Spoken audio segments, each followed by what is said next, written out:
Korea, a land of ancient history and vibrant culture, found itself at a crossroads in the 20th century. After enduring decades of Japanese rule, the Korean people were eager to reclaim their sovereignty and cultural identity.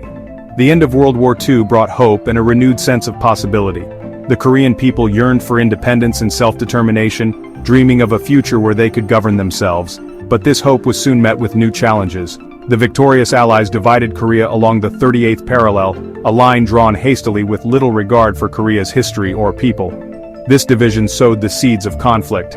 In the north, Kim Il-sung, backed by the Soviet Union, established a communist regime. His vision was to create a socialist state aligned with Soviet ideologies.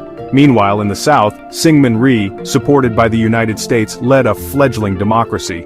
Rhee's goal was to build a nation founded on democratic principles and aligned with Western powers.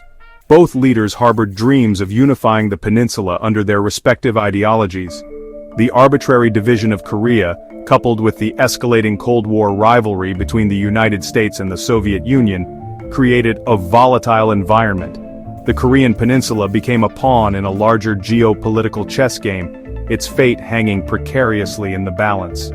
The tension between the North and South, fueled by their powerful allies, set the stage for a conflict that would soon erupt into full-scale war. The Korean War would not only shape the future of the peninsula, but also have lasting impacts on global politics and the Cold War dynamics. In the aftermath of World War II, two distinct and contrasting visions for Korea emerged. In the north, Kim Il-sung consolidated power, establishing a totalitarian state modeled after Stalin's Soviet Union. He implemented a rigid system of collectivized agriculture and centralized economic planning, suppressing dissent and ruthlessly eliminating any opposition. Meanwhile, in the south, Syngman Rhee struggled to build a democratic nation amidst the turmoil of the post-war era. Though plagued by corruption and political instability, South Korea gradually moved towards a market economy, embracing capitalist principles with the support of American aid. These stark ideological differences, coupled with the personal ambitions of both leaders, fueled animosity and deep mistrust between North and South. The border at the 38th parallel, once a mere line on a map, transformed into a heavily fortified frontier, separating families, dividing communities, and symbolizing the growing chasm between the two Koreas. The tensions simmering on the Korean Peninsula finally boiled over on June 25, 1950. In the pre-dawn hours, North Korean forces armed with Soviet tanks and artillery launched a surprise attack across the 38th parallel. The invasion, meticulously planned and executed, caught the South Korean and American forces completely off guard and unprepared. The North Korean People's Army, larger and better equipped than its southern counterpart, made rapid advances, quickly overrunning Seoul, the capital of South Korea. The invasion triggered a global crisis, prompting the United States and its allies to intervene under the banner of the United Nations.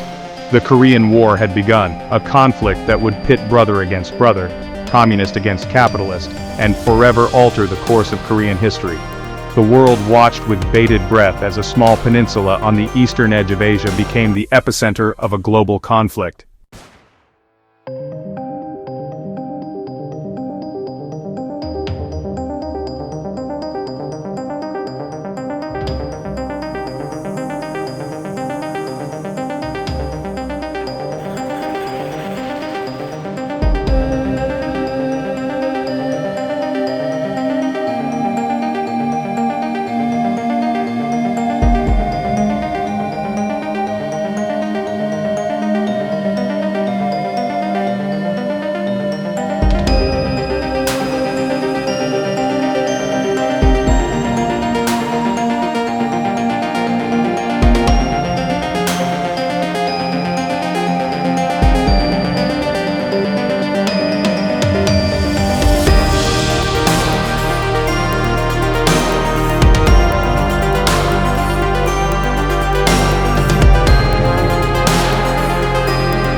coalition.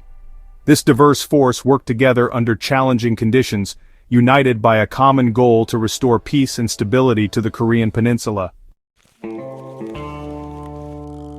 Section 5. Turning the tide. From Inchon to the Yalu River. The early months of the Korean War saw a series of North Korean victories, pushing South Korean and UN forces southward. The North Korean People's Army, well-equipped and highly motivated, managed to capture Seoul and drive the defenders into a small perimeter around the port city of Pusan.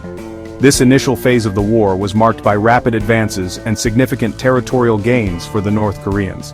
However, the tide began to turn with the daring amphibious landing at Inchon in September 1950. This operation, masterminded by General Douglas MacArthur, was a high-risk maneuver that aimed to cut off North Korean supply lines and relieve pressure on the Pusan perimeter. General Douglas MacArthur's bold gamble succeeded in cutting off North Korean supply lines and forcing a retreat. The successful landing at Inchon allowed UN forces to recapture Seoul and push the North Korean army back across the 38th parallel. UN forces, bolstered by American air power and logistical superiority, pushed northward, advancing deep into North Korean territory. The rapid advance saw UN troops nearing the Yalu River, the border with China, by late October. The goal shifted from containment to reunification, with MacArthur envisioning a decisive victory that would unite the peninsula under a pro-Western government. This ambitious objective, however, did not account for the geopolitical complexities of the region. However, the intervention of Chinese forces in late 1950 dramatically altered the course of the war. The Chinese People's Volunteer Army, fearing encirclement and the presence of hostile forces on their border, decided to intervene. Hundreds of thousands of Chinese soldiers poured across the Yalu River, launching a massive counteroffensive that caught UN forces off guard. The sudden and overwhelming Chinese intervention forced UN troops into a rapid and chaotic retreat. The war had reached a stalemate, a bloody and costly impasse with no clear end in sight. Both sides dug in, leading to a protracted and grueling conflict that would drag on for another 2.5 years, with neither able to secure a decisive victory.